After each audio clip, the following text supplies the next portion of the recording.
안녕하세요. 저는 곧 내년이면 40대 중반을 바라보는 평범한 남자입니다. 힘들었던 시간들을 다른 분들의 사연들을 보며 울고 웃곤 했는데 오늘은 저의 이야기를 한번 해드려 볼까 합니다. 글에 재주는 없지만 지금에서야 이렇게 글로 저의 긴 이야기를 써 내려갈 수 있네요. 저는 남들이 말하는 지극한 모태솔로라고 하죠. 모쏠이었습니다. 경상도 마산에서도 아주 끝자락에 있는 동네에 태어난 저는 지금의 자리에 오기까지 참 많은 노력을 했네요. 전교에서 1, 2등을 놓치지 않고 꼭 서울로 상경하리라는 마음을 먹고 그렇게 열심히 살아온 결과 수능날 거의 만점을 받았고 그렇게 꿈에 그리던 법대에 입학을 하게 되었어요. 대학교 입학날 저희 부모님이 정말 많이 우셨습니다. 그렇게 시골 촌놈이었던 저는 서울에 상경하게 되었고 그렇게 저의 대학 시절이 시작되었죠. 대학 시절은 생각보다 더 재밌는 일이 참 많았어요. 모르는 것들을 알게 되고 또 새로운 친구들을 사귀어 저는 그렇게 열심히 대학 생활도 하고 군 생활도 했죠. 그러다 제 오랜 꿈이었던 변호사 시험을 보게 되었고 그렇게 합격을 했습니다. 오랫동안 제 뒷바라지를 해주시던 부모님께 드디어 효도를 하는 날이 왔다고 생각했었습니다. 제가 처음 변호사 사무실로 출근하던 날 저희 어머님께서는 동네 백화점에 가서 가장 좋은 양복을 하나 맞춰 저에게 선물하셨답니다. 어머님, 아버님 쓰는 거에는 매일 돈 아까워하시면서 제 학비며 제가 변호사가 되기까지 70대가 넘은 연세신데도 불구하고 늘 열심히 일을 하셨죠. 어떻게든 빨리 돈을 모아서 집을 사서 부모님을 모시고자 그렇게 밤낮 없이 열심히 일을 했던 기억이 나네요. 그러다 보니 여자친구를 사귀는 법도 잊어버릴 정도로 살았는데요. 어느 날 저희 사무실 선배 변호사가 저에게 물어오더군요. 김변, 이번에 소개팅 한번 안 할래? 김변 맨날 일만 해서 결혼 못할 것 같아. 좀 연애 좀 해. 제가 소개팅 이런 거 한 번도 안 해봐서요. 에이, 그럼 한번 해봐. 우리 와이프 친구인데 김변보다 2살 정도 나이가 많지만 괜찮은 사람이야. 또 우리끼리만 알지만 거기 집이 엄청 건물 땅 부자라고 하더라고. 그렇게 선배 변호사 권유에 저는 난생 처음 소개팅을 하게 되었어요. 재판에 나갈 때보다 더 떨리는 마음으로 호텔 커피숍에 앉아서 기다리는데 저는 그때 이렇게 호텔에서 먹는 커피가 비싼 줄 처음 알았네요. 약속 시간이 지난 몇 분 후에 어떤 단발머리의 여성분이 저에게 말을 물어오더라고요. 김민호 변호사님 맞으시죠? 네. 안녕하세요. 제가 김민호입니다. 안녕하세요. 이세연이에요. 오래 기다리셨어요? 아닙니다. 그렇게 제 첫 소개팅은 땀을 범벅이 되었지만 처음 만난 세연 씨는 참 잘 웃고 따뜻한 사람이더라고요. 저에게 과분할 정도로 정말 좋은 사람이라는 생각이 들더군요. 그렇게 일주일에 몇 번씩 만나니 나중에 세연 씨가 저에게 묻더군요. 변호사님 저 어때요? 라고요. 너무 놀라 저도 모르게 좋습니다. 라는 대답과 함께 우리는 그렇게 사귀게 되었고 정말 서로 열렬하게 사랑해 결혼까지 꼴이나게 되었습니다. 세연 씨네 집에서는 저희 집이 많이 탐탁해 하지 않았지만 세연 씨가 너무 완강하게 나온지라 그렇게 허락을 받고 결혼을 하게 되었습니다. 사회생활을 오래 하지 못했던 저라 열심히 모아둔 돈으로 그렇게 서울의 작은 평수라도 전세라도 얻으려고 열심히 알아보는데 어느 날은 장인어른이 되실 분이 저를 따로 부르더군요. 저를 부른 내용은 서울에 있는 세연씨 명의로 된 아파트가 강남에 있으니 거기에 들어가서 신혼살림을 하라고 하시더군요. 저는 지금 제가 모은 돈과 대출 조금 더 받으면 서울에 아파트 전세를 갈 수 있다고 말씀드려도 세연이 고생시키지 말라고 하시더군요. 당연히 마음이 좋지 못했지만 제 자존심보다는 세연 씨가 조금 더 편안하게 살기를 바랬기 때문에 장인어른께 많은 돈은 아니지만 그럼 이 돈이라도 받아달라고 말씀드렸습니다. 그렇게 제가 모은 돈 전부를 드리고 강남에 있는 아파트에서 우리는 신혼살림을 시작하기로 했어요. 그렇게 결혼을 하고 많은 분들의 축하를 받았지만 한쪽으로는 마음이 참 불편했습니다. 제가 생각한 것보다 세연 씨네 집은 훨씬 더 잘 사는 분들이었고 그에 비해 저희 집은 아버지는 택시기사에 저희 어머니는 작은 식당을 운영하셨거든요. 제 동생은 아직 대학교도 졸업 못한 학생으로 세연 씨네 집에 비하면 저희 집은 정말 한없이 초라해 보였죠. 그럴 때마다 세연 씨는 저에게 늘 저의 마음만 보고 사랑했다고 이야기를 해줬지만 저의 자격지심은 늘 쌓여만 갔어요. 그렇게 결혼 생활을 했고 어느 날은 부모님이 저희 집에 오신다고 하셨던 날이었어요. 여보, 오늘 어머니랑 아버지가 서울에 올라오신다고 하는데 내가 좀 늦게 끝날 것 같아. 터미널로 마중 나갈 수 있어요? 물어보니 흔쾌히 다녀온다고 하더라고요. 빠르게 일을 마치고 집으로 돌아왔고 와이프는 주방에서 허둥지둥 대고 있고 어머니 아버지는 그런 세연 씨를 못마땅한 듯 쳐다보고 있더라고요.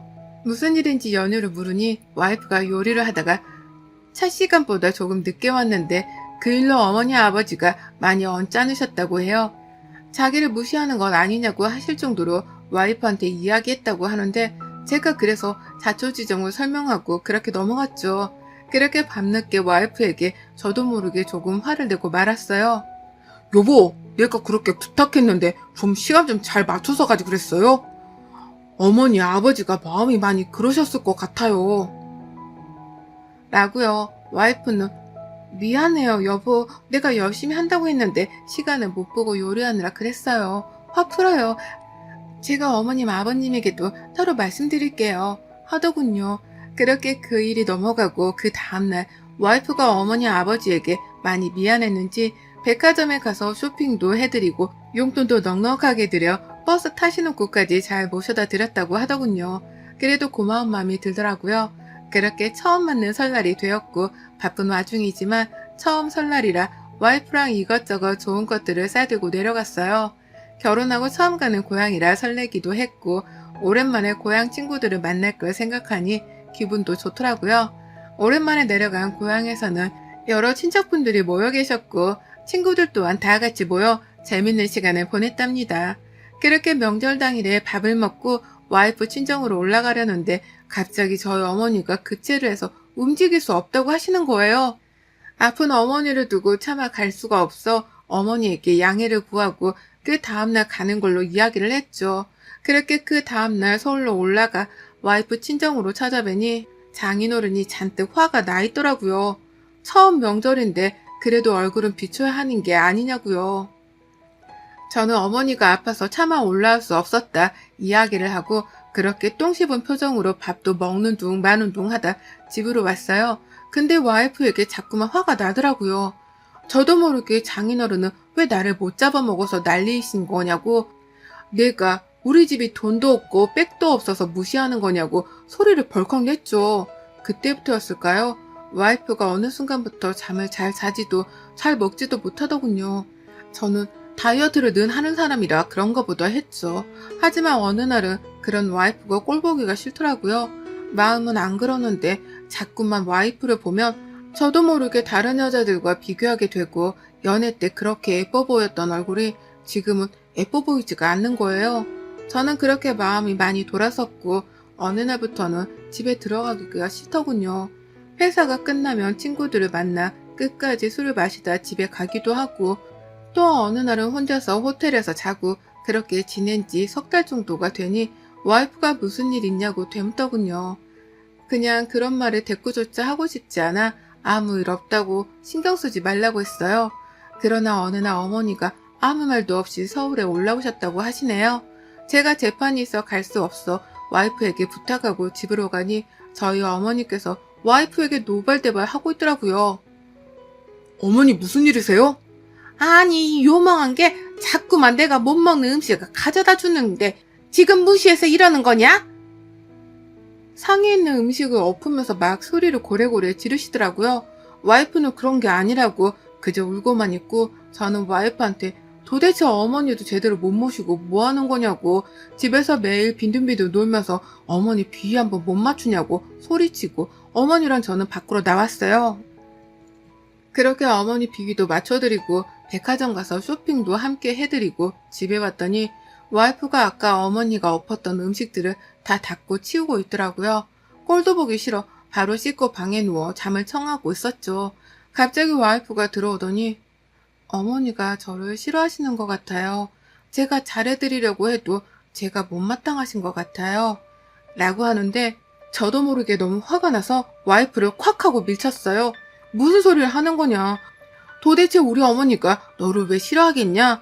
네가 싹싹하지도 못하고 매일 실수만 하니 너를 싫어하는 거 아니겠냐. 결혼을 했으면 결혼한 도리를 해야 하면서 집에서는 하루 종일 뭐하고 있냐. 그럴 거면 나가서 일을 해라. 소리를 고래고래 질렀죠. 와이프는 상처받은 얼굴로 저를 쳐다보았지만 저는 아랑곳하지 않고 이야기했어요. 와이프의 순수함과 착한 마음씨에 결혼했는데 이제는 그런 것도 보이지가 않더군요. 그러나 다시 명절이 되고 와이프와 어쩔 수 없이 다시 고향으로 내려갔어요. 기다리시는 부모님을 실망시키기가 싫어 내려갔습니다. 그렇게 또 명절 당일이 되고 올라가려는데 어머니가 이번에는 머리가 아파서 도저히 일어나기가 어렵다고 하시더군요. 저는 또 그 길로 와이프한테 어머니가 아프니 오늘 친정 가기는 어려울 것 같아 내일 가자고 말하니 알겠다고 하더군요.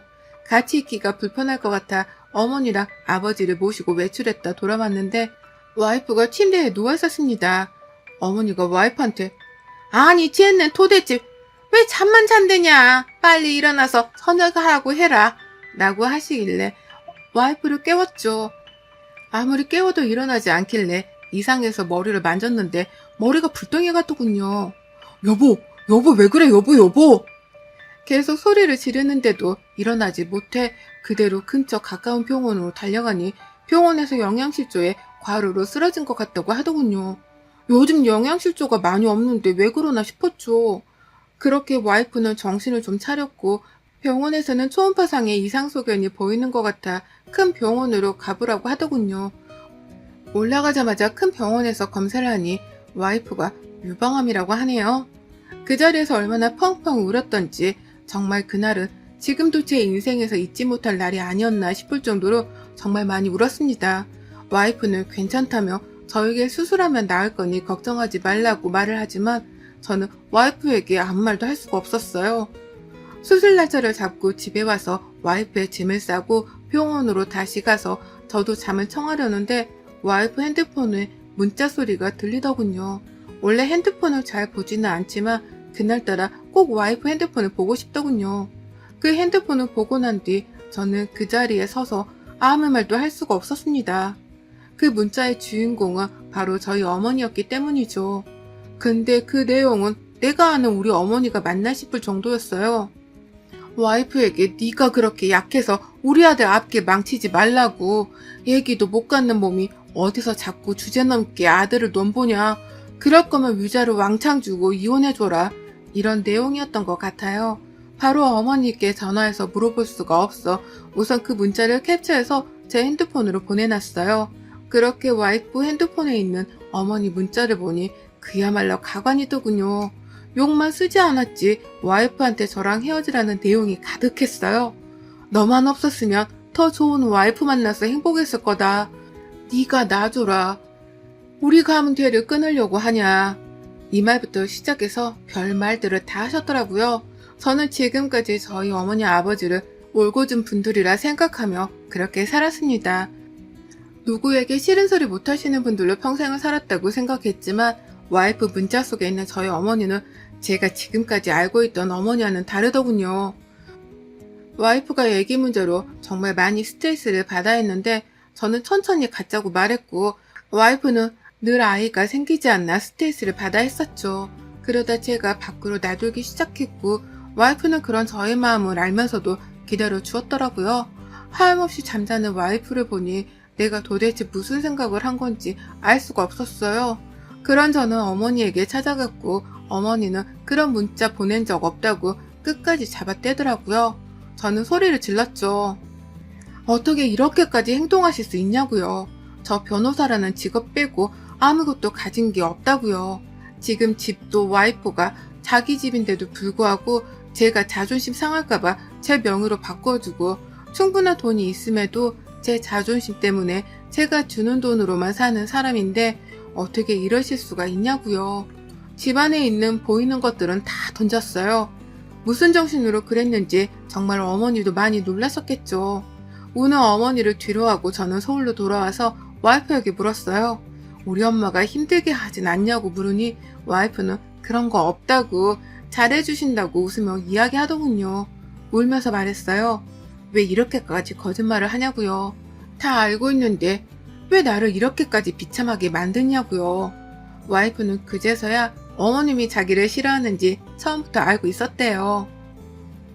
자기가 아무리 잘해도 어머님은 나를 평생 좋아하시지 않을 거라 생각해서 이것도 자기 몫이라고 생각했다고요. 그날 병원에 실려간 이유도 어머니가 일부러 커튼을 떼어놓고 와이프 보고 하게 시키니 하루 종일 밥도 못 먹고 그 무거운 커튼을 다 떼서 청소를 하다가 병이 났더라고요.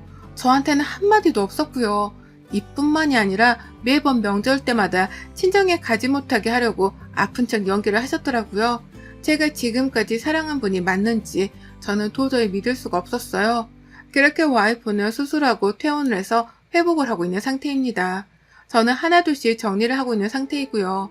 저와 결혼으로 어머니는 장인어른한테 가게를 한 채 말씀하셨더라고요.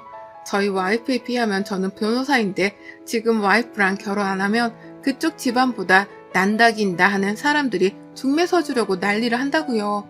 그러니까 이 정도면 우리 아들이랑 결혼하는 것 치고는 싼 가격이 아니었냐고 하셨다고 하시네요.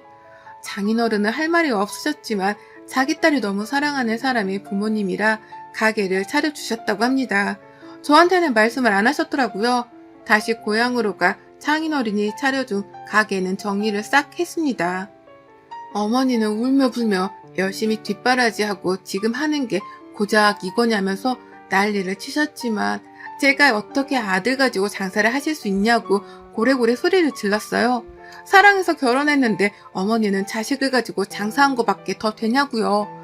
이제 더 이상 와이프 친정에서 도와주는 일이 없을 거고 저도 마찬가지라고 알아서 사시라고 돌아가시기 전에 한번 뵈러 오겠다고 하고 그렇게 저는 집을 나왔어요. 나오면서 정말 많이 가슴을 치고 울었지만 후회는 하지 않았어요. 지금까지 장인어른이 왜 저를 좋게 보지 못했는지 와이프가 왜 매일 밥도 못 먹고 잠도 못 잤는지 이제야 알 것 같더군요. 저만 까마득히 모르고 있었어요.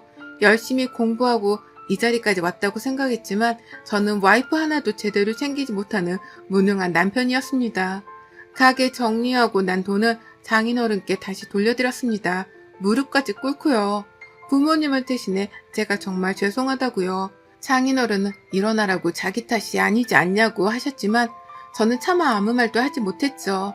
그렇게 폭풍 같던 시간들이 흐르고 와이프의 회복도 차차 되어가고 있네요.